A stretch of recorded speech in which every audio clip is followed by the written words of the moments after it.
You know, we always want to work to develop your offense and defensive schemes and try and develop the depth that you need to have to compete in the fall. And, you know, you're limited with the 15 spring practices that you get from the NCAA, and even within those 15 days, there's some limitations on tackling and you know, what days you're in full pads, what days you can only wear helmets. But going into the 15 days, we wanted to get a better understanding of how to execute our offense and our defense. And then, you know, also just an understanding of the fundamentals, better tackling, better route running, protecting the football.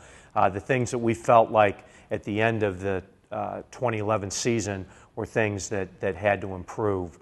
So, you know, as a coaching staff, we go through and we say, okay, we got to get better at this area, better at that, do this better. And so then we built our 15 practices around improving those skills and then, you know, getting better at our schemes.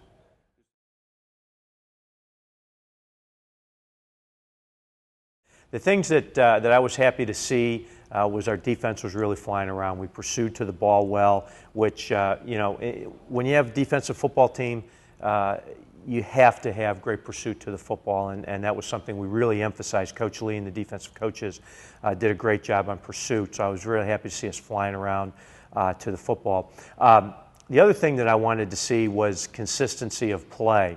And, you know, the thing is, when you're competing offensively and defensively, you know, you don't want to see one side dominate the other, but yet you still want to see some consistency of plays getting made on both sides of the ball. And so I think we came to a pretty good medium with that, you know, within the spring game. You know, the defense ended up winning in the scoring system, but yet there were some turnovers by the defense, there were big plays by the offense, and we had that give and take, you know, that I wanted to see. You know, the other thing is we looked a lot at some players in terms of where they're going to fit in the depth chart, and I think we've gone a long ways to determining what our two deep is going to look like in the fall, you know, with our current players.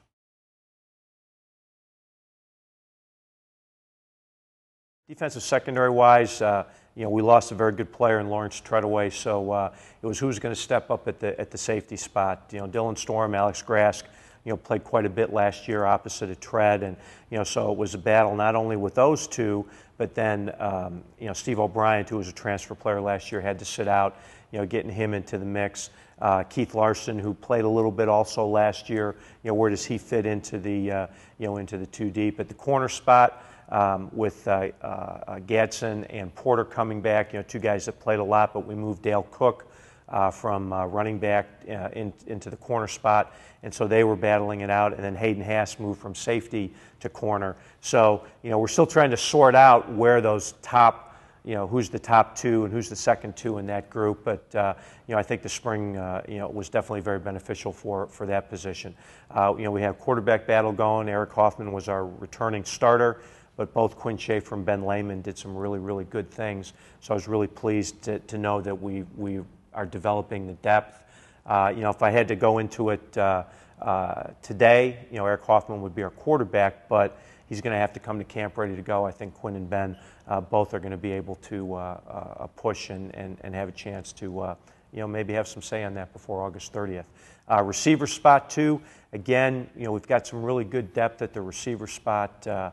Cole Anderson coming back, Tanner Kiermata were both freshmen last year, played a lot. Of course, Eric Slank has played a lot the last couple of years. Tim Bennett, you know, coming in that mix as a fifth-year senior. But Andrew Cassara, who will be a sophomore, had a really good spring, really stepped up. Tony Taby really had a good spring, and I was really pleased with you know, what he's bringing to the picture. Kent Warren, we moved him from tight end to the outside, and he did some good things, you know, throughout the spring. So it's good to know that we've got some depth at that spot, and we knew we had depth at the running back spot.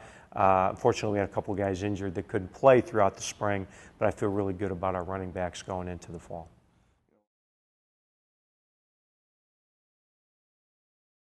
The first thing we ask when we go into a high school is who can qualify academically to get into Valpo.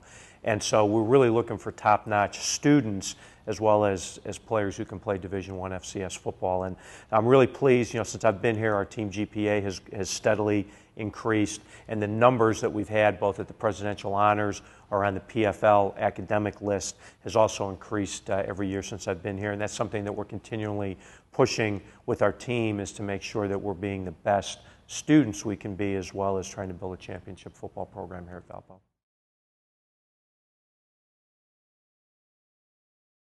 Well, I think we're really excited. We get to play 6 home games, which hasn't happened for a while, so I think that's great. We've got the Thursday night opener.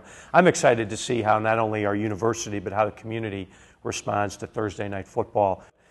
We've got, again, that kind of local flavor with the St. Joe game. There's a lot of Northwest Indiana, Chicago-based, Southern Michigan kids playing on both rosters. So I think we're going to have a great crowd. I think it's going to be a really electric evening. We go to Youngstown State again. That's going to be a good barometer for us. How do we compete against the Missouri Valley? We have Duquesne coming in from the Northeast Conference.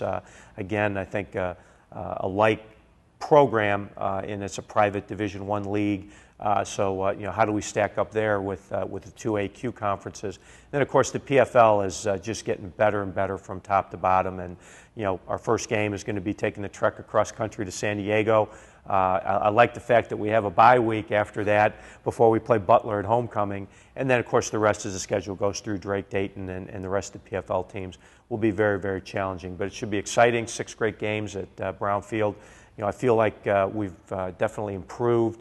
We're more athletic, and I'm excited to get to the season to see how that stacks up against our competition.